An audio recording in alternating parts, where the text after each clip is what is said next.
आता तरी पुढे हाची उपदेश, आता तरी पुढे हाची उपदेश, तरी पुढे हाचे उपदेश, आता तरी पुढे हाचे उपदेश, आता तरी पुढे हाची उपदेश, आता तरी पुढे हाची उपदेश, आता रे पुढे हाचे उपदेश, आता तरी पुढे हाचे उपदेश, नका करू नाश आयुष्याचा, नका करू नाश आयुष्याचा, आयुष्याचा, सकळाच्या पाया माझे दंडवत, सकळाच्या पाया माझे दंडवत,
सकळांच्या पाया माझे दंडवत, सकळांच्या पाया माझे दंडवत, करालात येत शुद्ध करा, करालात येत शुद्ध करा, करालात येत शुद्ध करा, करालात येत शुद्ध करा, सकळांच्या पाया माझे दंडवत,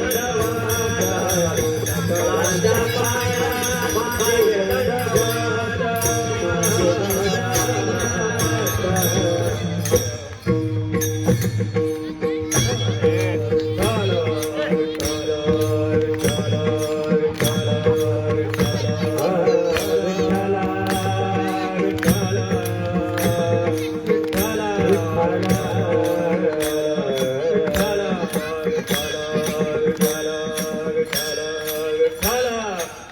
पाया माझे दंडवत,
आता तरी पुढे हाची उपदेश नका करू नाश आयुष्याचा सकळांच्या पाया माझे दंडवत आपुलाले चित्त शुद्ध करा हित ते करावे देवाचे चिंतन करून या मन एकविध सकळांच्या पाया माझे दंडवत आपुलाले चित्त शुद्ध करा तुका म्हणे लाभ होय तो व्यापार तुका म्हणे लाभ होय तो व्यापार करा काय फार शिकवावी सकळांच्या पाया माझे दंडवत आपुलाले चित्त शुद्ध करा पांडुरंगा करू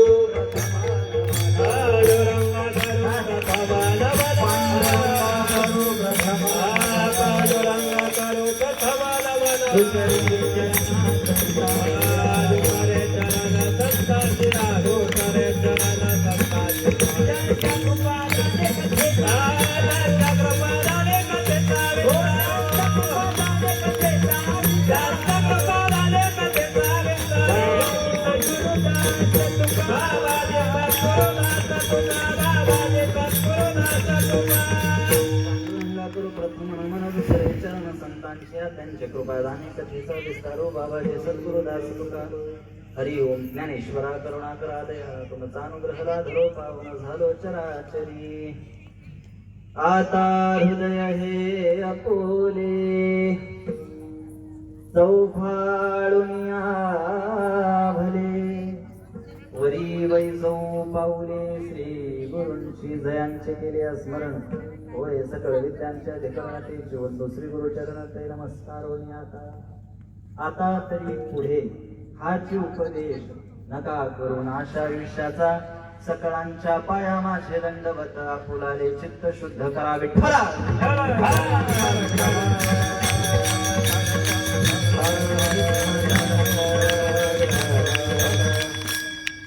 कीर्तनोपे सेवेकरता निवडलेला अभंग देहूचे सुप्रसिद्ध साधू जगद्गुरु जगदवंदनीय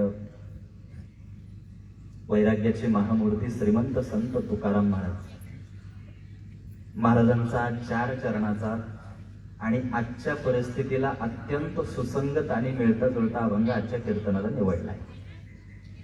अभंगावर बोलण्यापूर्वी मला थोडासा परिचय थोडासा परिहार देणं गरजेचं वाटतं. या सुरू असलेल्या कीर्तन सोहळ्याचं कार्यक्रमाचं निमित्त औचित्य जरी सर्वांना ठाऊक असलं तरी सांगणं हे वक्त्याचं प्रधान कर्तव्य असतं. या न्यायानं सांगायचं झालं तर आपल्या उपवाडमध्ये सर्वांना हवं वाटणारं मधाळ स्वरूपाचं व्यक्तिमत्व नगरसेवक आदरणीय गजाननदादा मगदूम यांच्या मार्गदर्शनाखाली सालाबादप्रमाणे चालत असलेला हा कीर्तन सोहळा आणि ह्या कीर्तन सोहळ्याचा आजचा समारोपाचा दिवस. गेली 2 दिवस तुम्ही कीर्तन सेवा ऐकताय. संत साहित्याचा प्रसार आणि प्रसार या माध्यमातून होतोय आणि आज समारोपाचं कीर्तन या सर्व आयोजक नियोजक मंडळींच्या आग्रहास्तव माझ्या वाट्याला आली. खरं तर या धावपळीच्या काळात येणं शक्य नव्हतं, पण या सर्व आयोजक मंडळींनी ज्येष्ठ वरिष्ठ मान्यवरांनी मला या कार्यक्रमाचं स्वरूप समजावून सांगितलं आणि मलाही राहवलं नाही. मला तुमच्यासमोर यावंच वाटलं आणि खऱ्या अर्थाने एक गोष्ट सांगतो की समाजामध्ये वाईट गोष्टींना प्रोत्साहित करणारे बरेच कार्यक्रम आयोजित केले जातात.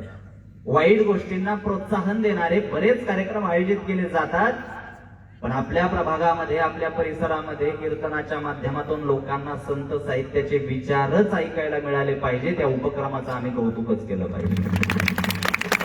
वाईट गोष्टींना प्रोत्साहन देणारे बरेच कार्यक्रम आयोजित केले जातात, पण आज या सगळ्या आयोजक नियोजक मंडळींनी दादांच्या मार्गदर्शनाखाली कीर्तन सोहळा आयोजित करण्याचं दरवर्षी जेव्हा ठरवलं तेव्हा मला या उपक्रमाचं कौतुक करावंसं वाटतं. कारण बाबा समाजात एकच आता अशी जागा उरली जिथं चांगलं ऐकायला मिळतं. विठ्ठल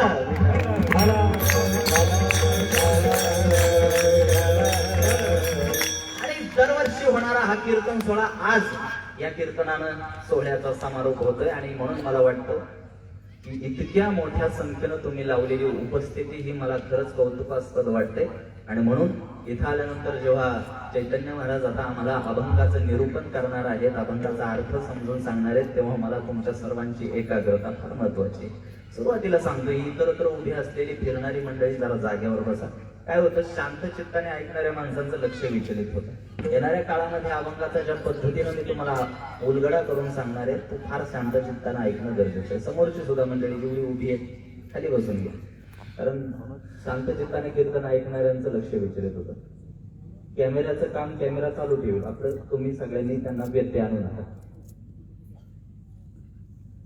येणाऱ्या काळामध्ये मला जर काय अपेक्षित असेल तर तुमची शांतता अपेक्षित आहे. आजच्या समारोपाच्या कीर्तनासाठी निवडलेला अभंग जगद्गुरु तुकोबारायांचा आहे आणि तुकोबारायांचा हाच अभंग निवडण्याचं कारण सांगतो. इकडे लक्ष द्या. साधारणतः 4,500 आसपास तुकोबारायांचे अभंग उपलब्ध आहे. किती आहे? 4,500 आसपास. जागेत ना तुम्ही? जवळपास 4,500 आसपास. पण त्यातलाच हाच अभंग का मला निवडावा असं वाटला. आता तरी पुढे हाची उपदेश नका करून अशा आयुष्याचा. का बरं महाराज हाच अभंग का निवडला? 4,500 आसपास अभंग तुकोबांचे उपलब्ध आहेत, पण त्यातला हाच अभंग आजच्या परिस्थितीला का निवडावा असं वाटतो? कारण सत्य परिस्थितीला अत्यंत मिळता जुळता आणि सुसंगत अभंग आहे. ज्यांना ज्यांना वाटतं अभंगाचा अर्थ समजावा त्यांनी कानाचं प्राण आणून कीर्तन ऐकायचंय. आता तरी पुढे हाची उपदेश नका करून अशा आयुष्याचा. महाराज का अभंग निवडला तुम्ही हा? या अभंगाचे सुरुवातीचे शब्द फार महत्वाचे आहेत. आता तरी काय शब्द आहेत सुरुवातीचे? ताट बसायचं सगळ्यांनी. आता तरी काय शब्द आहेत सुरुवातीचे? आता तरी. महाराज हा अभंग का निवडला? या अभंगाचे सुरुवातीचे शब्द आम्हाला सावध करतात, जाग करतात. आता तरी. का बरं हा अभंग निवडावा असं वाटतो? गेल्या 1.5-2 वर्षाच्या काळात बाबा कोरोना महामारीनं थैमान घातलं होतं, बरोबर? आम्ही बातम्यांना पाहिलं काही माणसं जाळायला पुरायला जागा शिल्लक नव्हती. काही देशात माणसं पुरायला जागा शिल्लक नव्हती. इतक्या लाखोंच्या संख्येनं माणसं मरण पावली. आता इकडे लक्ष द्या, माझा मुद्दा सांगतो. एवढ्या लाखोंच्या संख्येनं माणसं दगावली, एवढ्या लाखोंच्या संख्येनं माणसं मृत्यू पावली, तरी देखील परमेश्वरानं आमचा नंबर जिवंत राहणाऱ्यांमध्ये लावला. ही परमेश्वराची सर्वात मोठी कृपा. एवढ्या लाखोंच्या संख्येनं माणसं आम्ही मरताना पाहिली, आमचा नंबर त्यानं जिवंत राहणाऱ्यांच्या यादीत लावला. आणि जर एवढ्या लाखोंच्या संख्येतून देव आम्हालाच जिवंत ठेवतोय, वाचवतोय, तेव्हा तुकोबाराय म्हणतात आता तरी. आता हा अभंग निवडण्याचं कारण आहे अभंगाचे सुरुवातीचे शब्द आता. बऱ्याच जणांचं मला अजून कीर्तनात लक्ष दिसत नाही, मग मला परत म्हणावं असं वाटतं आता तरी. किमान आता तरी. इथून मागे नाही आम्ही लक्ष देऊन कीर्तन ऐकली, इथून मागे नाही आम्ही अभंगाचा अर्थ तितका आमच्या आयुष्याशी जोडून पाहिला, इथून मागे नाही आम्ही आमचा अहंकार कमी करण्याचा विचार केला, इथून मागे नाही आम्ही सर्वांशी प्रेमानं वागण्या बोलण्याचा विचार केला. इथून मागं झालं ते झालं, पण किमान झोपले का? किमान आता तरी. साधे दाखलेत माझे. महिला वर्ग जास्त प्रमाणात उपस्थित आहे. एखादं 5-10 वर्षाचं पोरगा असतं बघा घरात, आणि पाहुणे आल्यानंतर त्या पोराची आई त्या पोराला म्हणते तू जरा आतल्या खोलीत जाऊन बस, मला पाहुण्यांचं चहा पाणी करू दे, गोंधळ घालू नको, मस्ती करू नको. मग काही केल्या पोरगा ऐकत नाही, बाल हट्टा पुढे काही चालत नाही. मग ते पोरग गोंधळ घालील, मस्ती करेल. मग आई काय करते, एक बिस्किटाचा मोठा डबा घेते, त्याच्यासमोर आपटते, म्हणजे बाबा आता ते. एखादी आई अक्षरशः कंटाळून आगतिक होऊन आपल्या बाळासमोर हात जोडते की आता तरी गप्प बस, आता तरी शांत बस. तितकं जागतिक होऊन अक्षरशः कंटाळून तुकोबाराय म्हणाले बाबांनो. आणि एवढ्या लाखोंच्या मृत्यूच्या संख्येतून सुद्धा देवानं आम्हाला जिवंत ठेवलं, वाचवलं. मग अशा परिस्थितीत तुमचं आमच्यासाठी काय मार्गदर्शन आहे? तेव्हा तुकोबाराय म्हणतात बाबांनो आता तरी पुढे हाची उपदेश. आता तरी. इथून मागे जे झालं ते झालं, पण किमान आता तरी आम्ही हिंदू धर्म संस्कृतीचं पालन करावं. आता तरी घरातून बाहेर पडताना कपाळी गंध लावावा, बुक्का लावावा. आता तरी गळ्यात तुळशीची माळ घालावी. आता तरी. इथून मागे जे झालं ते झालं. आता तरी आमच्या गळ्यात तुळशीची माळ असावी. ग्रामीण भागात बाबा काही मी 90 वर्षाची माणसं पाहतो, गळ्यात माळ दिसत नाही त्यांच्या. आयुष्य कडेला लागलं तरी आम्हाला माळ घालायची इच्छा होऊ नये. याच्यापेक्षा मोठं दुर्दैव काय असावं?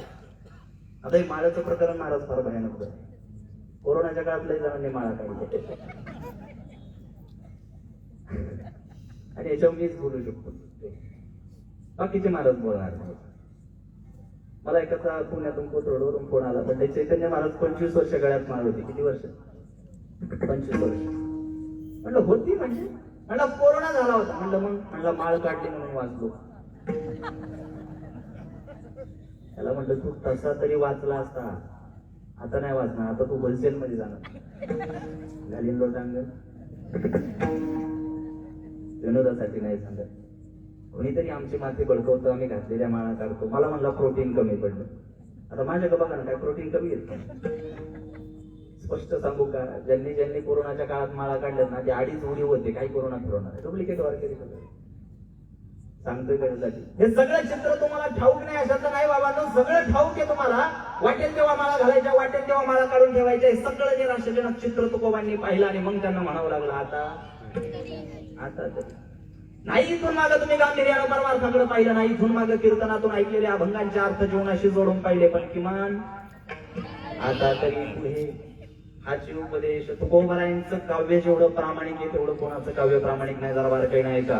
कीर्तनाला आलोय ना, केवळ औपचारिकता, फॉर्मॅलिटी आणि मनोरंजन म्हणून कीर्तन ऐकायचं नाही. इथून घरी जाताना एक असा मौलिक विचार जो आमच्या आयुष्यामध्ये परिवर्तन घडवू शकतो, तो विचार आम्हाला घेता आला पाहिजे. बारकाई नाही ऐकायचं. तुकोबारायांचं काव्य जेवढं प्रामाणिक आहे तेवढं कोणाचं काव्य प्रामाणिक नाही. जगातल्या मोठमोठ्या तत्ववेत्यांनी, नीतिवेत्यांनी काव्य रचना केली, पण त्यावेळी त्यांची काव्य रचना फक्त त्यांच्याबद्दल बोलते, त्यांच्या बुद्धिमत्तेचं प्रदर्शन करते. तुकोबारायांचं काव्य फक्त समाजाच्या हिताचीच भाषा बोलतं. ही तुकोबारायांची प्रामाणिकता आहे, दुसरं काहीच बोलत नाही. सांगतोय कशासाठी, 450 वर्षापूर्वीची अभंगरचना आहे. किती वर्षापूर्वीची? 450 वर्षापूर्वीची अभंगरचना. आपण आजच्या घडीला सुद्धा जशाच तशी तंतोतंत लागू होते. कोरोना किती वर्षात आला? 2 वर्षात. काव्यरचना कधीची आहे? पण आजही तंतोतंत लागू होते. आता तुकोबारायांच्या व्यक्तिमत्वातला गुण की जशाच तसं मार्गदर्शन तुकोबाराय करतात. विठ्ठल जशाच तसं कोणतीही परिस्थिती असू दे, अनुकूल प्रतिकूल, जशाच तसं मार्गदर्शन आहे तुकोबारायांचं. एका पोरानं बाबा आपल्या बापाजवळ जरा विचित्र हट्ट धरला होता. एका पोरानं आपल्या बापाजवळ विचित्र हट्ट धरला. काय? बाबा मला असं वाद्य पाहिजे की जगात कुणीच वाजवलं नाही. काही नाही का बरं, मला असं वाद्य पाहिजे की जगात कुणीच वाजवलं नाही. आता असं कसलं वाद्य? मी सांगतोय काय, जशाच तसं. बापाला टेन्शन आलं, असं कोणतं वाद्य आहे की कोणीच वाजवलं नाही. पखवाज आणावा, मृदंग आणावा, तर तो बनवताना थोडाफार वाजवावाच लागतो. हार्मोनियम आणावी, तर बनवताना थोडीफार वाजवावी लागते. असं कोणतं वाद्य आहे की जगात कुणीच वाजवलं नाही? तो म्हणला बाबा मला पाहिजे. 4 राज्य फिरला बाप, पण त्याला काय ते वाद्य मिळेल. करायचं काय? 4 राज्य फिरला, सगळ्या दुकानदारांना भेटलं, ते वाद्य काही मिळेल. रस्त्याच्या कडेला डोक्याला हात लावून बसला आणि तिथून एक मेंढपाळ चालला होता. कोण चालला होता? झोपले का तुम्ही? कोण चालला होता? मेंढपाळ चालला होता. आणि ते मेंढपाळानं पाहिलं की साहेब काळजीमध्ये चिंतित आहे. काय झालं साहेब? अरे बाबा, पोरानं असं वाद्य माहितलं की जगात कुणीच वाजवलं. एवढंच ना, माझ्याकडे आहे. मेंढपाळाला माहिती होता अशी मागणी करणारा पोरगा काय सुतबाज. मग त्यांनी ठरवलं जशाच तसं आहे. माझ्याकडे वाद्य असं आहे. हो आहे. मग पुढे चला माझ्यासोबत वस्तीवर, आज मुक्काम करा, सकाळी देतो. त्याला वाटलं 4 राज्य फिरून झाले, एखादा मुक्काम करायला. मुक्काम केला, सकाळ झाली. आणि सकाळ झाल्यानंतर तो त्या मेंढपाळाला म्हणला, अहो तुम्ही वाद्य देणार होते? हो देतो म्हणला. त्याने घेतलं एक मडकं. काय घेतलं? मडकं कळतं? त्याने घेतलं एक मडकं. गेला बाबळीच्या झाडाकडे, त्याच्या मधमाशांचा पोळा होता. काय होता त्याला? काय म्हणतात तुम्ही? मधमाशांचा पोळा. त्याने त्या सगळ्या मधमाशा, डंख मारणाऱ्या मधमाशा त्या मडक्यात भरल्यावरून कापडानं बांधून घेतलं. ते मडकं नेऊन दिलं. म्हणला ह्या पोराला वाद्य वाजव. म्हणलं हे वाजन? अहो वाजणारच. वाजवायचं कसं? फक्त फटक्या ना. आता आतमध्ये काय होतं? पोराला नेऊन दिलं, पोराने टाकला फटक्या, भूम भूम. आता आतमध्ये काय होतं? त्याला काय माहिती नाही. सांगतोय काय, जशाच पोराला वाजवलं, फटक्या टाकला, भूम भूम भूम असा आवाज. मला असं वाद्य पाहिलंच नाही कुठं. त्याने घेतलं मित्रांना बोलून. आता मित्र बाबा त्याचे सांप्रदायिक नव्हते. त्याचे मित्र शाहरुख खानच्या पोरासारखे. उदाहरणच झालं. आले मित्र म्हणले वाजव. त्यांनी टाकली थाप, भूम भूम भूम. आता ह्याला काय माहिती आतमध्ये काय. बराच वेळ झाला. ते म्हणजे वाजतंय भारी, पण मजा येते. मग असं अंग हल्लं पाहिजे, नाचता आलं पाहिजे. ते बघ तुम्हाला काय झालं. सांगलीचे लोक लय हुशार. त्याने दिला पप्पाला आवाज, बाबा हे वाजतंय पण नाचायचं कसं? त्यांनी लावला मेंढपाळाला फोन. बाबा तुम्ही वाद्य दिलं. बरं मग पोरगं नाचायचं म्हणतंय, मग नाचू दे. कसं नाचायचं? ती गाठण सोडा फक्त. थांब म्हणलं तरी थांबत नाही का? जशा 450 वर्षापूर्वीची अभंग रचना आहे तुकोबारायांची, पण आत्ताच्या घडीला सुद्धा जशास तशी तंत लागू होते तुकोबारायांच्या काव्याचं वैशिष्ट्य. विठ्ठला विठ्ठला विठ्ठला विठ्ठला विठ्ठला. 450 वर्षापूर्वीची काव्य रचना आहे, पण आत्ताच्या घडीला सुद्धा तुकोबाराय आम्हाला सावध करतात. इकडे लक्ष द्या. आता तरी पुढे हाची उपदेश. काही वारकरी तुकोबारायांकडे माझी तळमळ एकच असते की उपस्थितांना अभंगाचा अर्थ क्रमवार कळावा. काही वारकरी तुकोबारायांकडे गेले. तुकोबा एवढ्या लाखोंच्या संख्येतून देवाला आम्हाला वाचवलं, एवढ्या लाखोंच्या कोरोनाच्या संख्येतून, मृत्यूच्या संख्येतून देवानं आम्हाला जिवंत ठेवलं. मग आता या घडीला तुमचं आमच्यासाठी काय मार्गदर्शन आहे? ते मार्गदर्शन तुकोबारायांनी अभंगाच्या प्रथम आता तरी पुढे हाची उपदेश. आता तरी पुढे हाची उपदेश. आता तारे पुढे हाची उपदेश. आता तारे पुढे हाची उपदेश. आता तरी पुढे हाची उपदेश. आता तरी पुढे हाची उपदेश. आता तरी पुढे हाची उपदेश. आता तरी पुढे हाची उपदेश. नका करुणाच आयुष्याचा, नका करुणाच आयुष्याचा. सकळांच्या पाया माझे दंडवत.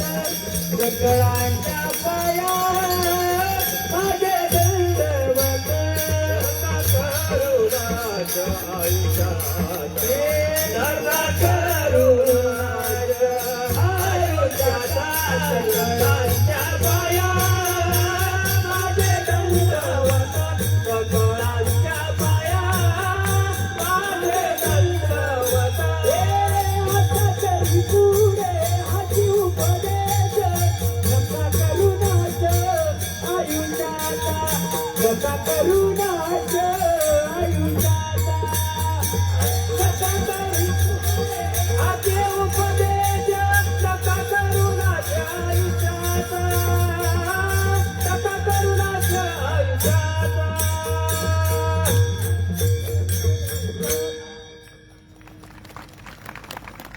टाळ्याच्या शेवाजवळ 10 रुपयाला एक टाळी असते. एखाद्याचं कौतुक करताना मन किती मोठं असलं पाहिजे. अरे ही मंडळी आपला घरप्रपंच बाजूला ठेवून संप्रदायाच्या वाढीसाठी आपल्या दारात येतात. त्यांचं कौतुक करताना टाळ्या जोरातच वाजल्या पाहिजे. आणि तुम्ही टाळ्या कधी जोरात वाजवतच नाही कीर्तनात, म्हणून तुकोबाराय म्हणाले किमान. बरं महाराज, तुम्ही कीर्तन सुरू झाल्यापासून म्हणता आता तरी झालंय काय? अरे बाबांनो, 2 लाटा येऊन गेले. कितवी आली आता? तिसरीत तुमचा नंबर लागू नये असं वाटत असेल तर आता तरी पुढे मी सांगितलं ना, तुकोबारायांची काव्य रचना 450 वर्षापूर्वीची, पण आत्ताच्या घडीला सुद्धा जशाच तशी लागू होते. आता तरी पुढे हाच उपदेश. नका करुणाच्या विषयाचा. काही वारकरी तुकोबांकडे गेले. तुकोबा एवढी लाखोंच्या संख्येनं माणसं दगावताना आम्ही पाहिली, तरी देखील देवानं आम्हाला त्यातून वाचवलं, जिवंत ठेवलं. मग या घडीला तुमचं आमच्यासाठी काय मार्गदर्शन? तुकोबाराय म्हणतात, बाबांनो आता तरी पुढे हाची उपदेश. नका करुणाच्या आयुष्याचा. बरं महाराज, आयुष्याचा नाश करू नका असं तुम्ही म्हणताय, मग आम्ही काय करायचं? आता तरी आम्ही कपाळी गंध लावावा. आता तरी आम्ही गळ्यात तुळशीची माळ घालावी. आता तरी आम्ही गाथा वाचायला घ्यावी. आता तरी आम्ही ज्ञानेश्वरी वाचायला घ्यावी. आता तरी आमच्या मुलांना वारकरी संप्रदायाच्या विचारधारेत आणावं. आता तरी आम्ही अहंकार कमी करण्याचा विचार करावा. आता तरी आम्ही आमचा हेकेखोरपणा सोडण्याचा विचार करावा. आता तरी आम्ही अधू अपंगांच्या उपयोगी पडण्याचा विचार करावा. आता तरी आम्ही आई वडिलांचा सांभाळ व्यवस्थित करावा. आता तरी आम्ही ज्येष्ठांशी व्यवस्थित बोलावं. आता तरी इथून मागे जे झालं ते झालं, पण किमान आता तरी आम्ही संत वचनांवर विश्वास ठेवावा.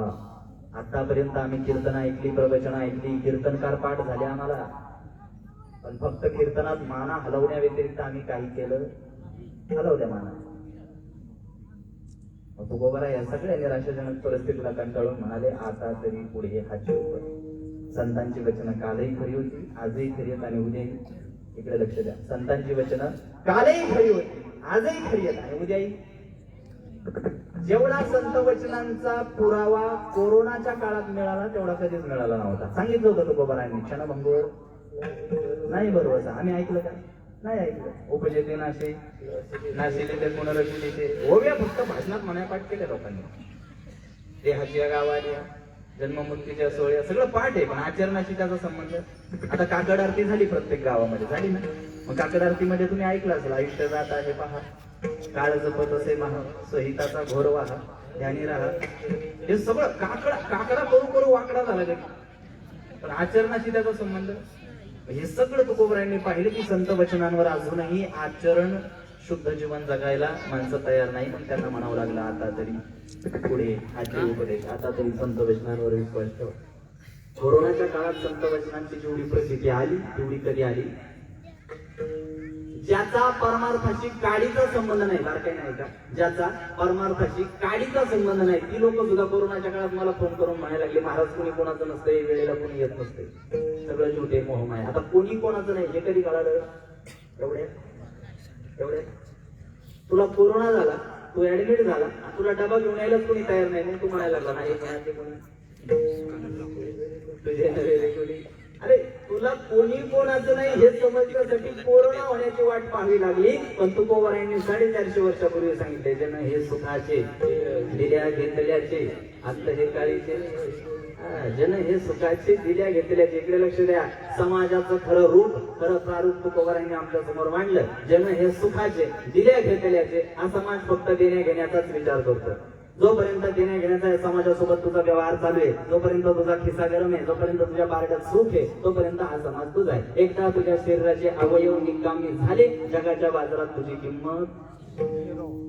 तुकोबारायांनी 450 वर्षापूर्वी स्पष्ट सांगितलंय. मला स्पष्ट काय करायचंय? संतांची वचनं कालही खरी होती, आजही खरी आहेत आणि उद्याही. पण आम्ही संत वचनांचा जेवढा अपमान केला तेवढा कोणी केला नाही. हा दुर्दैवाची गोष्ट आहे की संत साहित्याची किंमत परप्रांतीयांना जेवढी कळाली, परदेशीयांना जेवढी कळाली तेवढी आम्हाला कळाली नाही. सांगतो विठ्ठला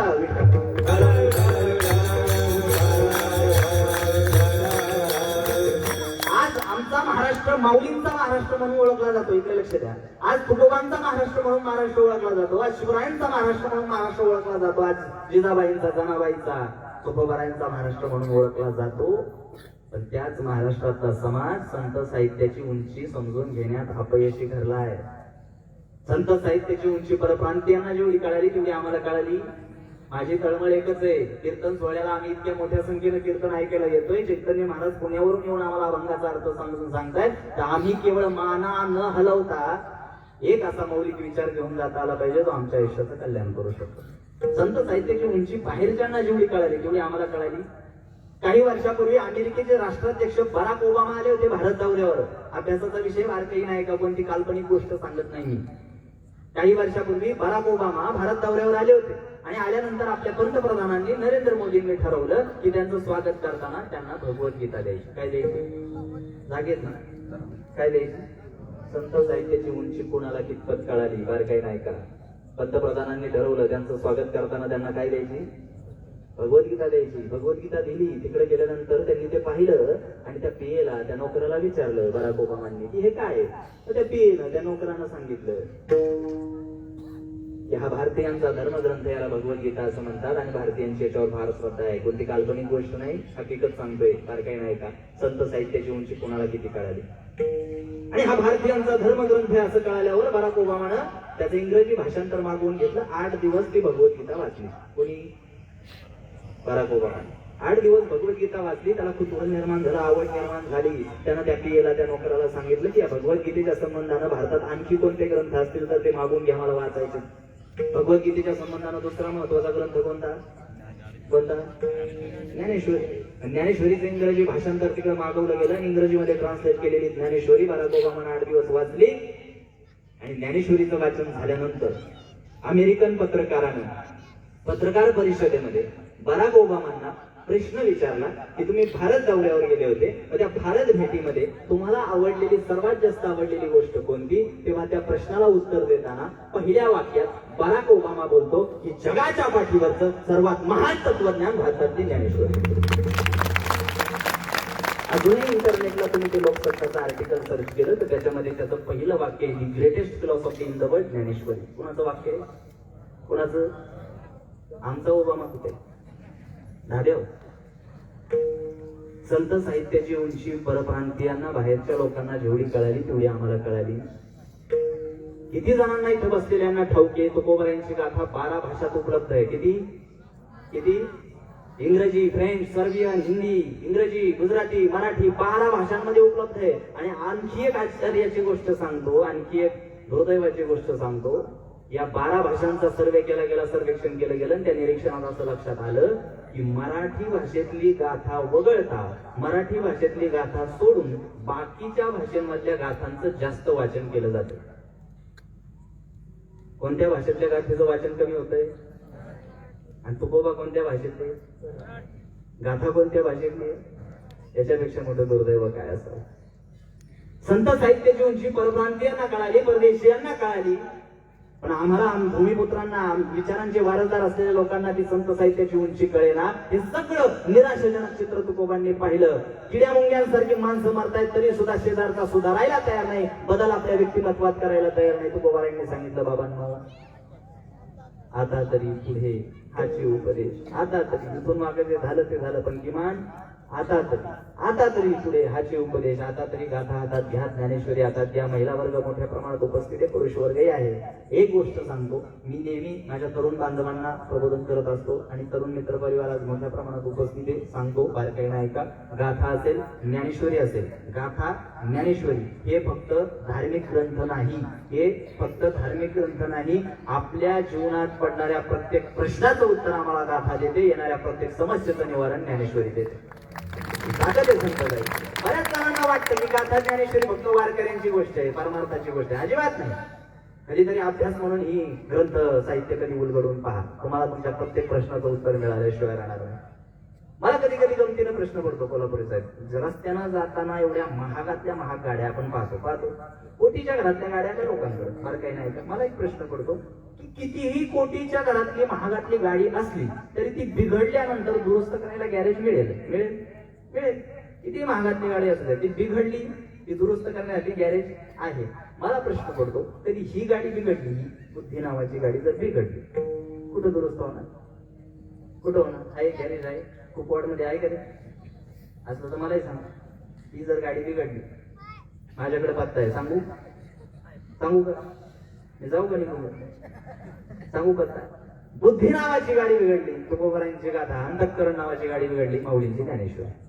सगळ्यात मोठा पुरावा. याच्यापेक्षा दुसरी ठिकाणच नाही. तुमचा ब्रेन वॉश करण्याची ताकद फक्त संत साहित्यामध्ये, कशात नाही. बऱ्याच जणांना वाटतं की परमार्थाच्या वस्तू आहेत, परमार्थ उतार वयात करायची गोष्ट आहे. अजिबात नाही. बऱ्याच जणांना वाटतं की परमार्थ उतार वयात करायची गोष्ट आहे. इकडे लक्ष द्या, परमार्थ उतार वयात करायची गोष्ट नाही. उतार वयात सुरू केला जातो, त्याला फक्त टाइमपास म्हणतात. परमार्थ देवाला ताजं फुल आवडेल का सुकलेलं? तुम्ही फुलं सुकल्यावर कशाला तिकडे टाकायचं? म्हातारा झाला की चालला मंदिराकडे, त्याला घरी चहा भेटत नाही, तो काय परमार्थ केला?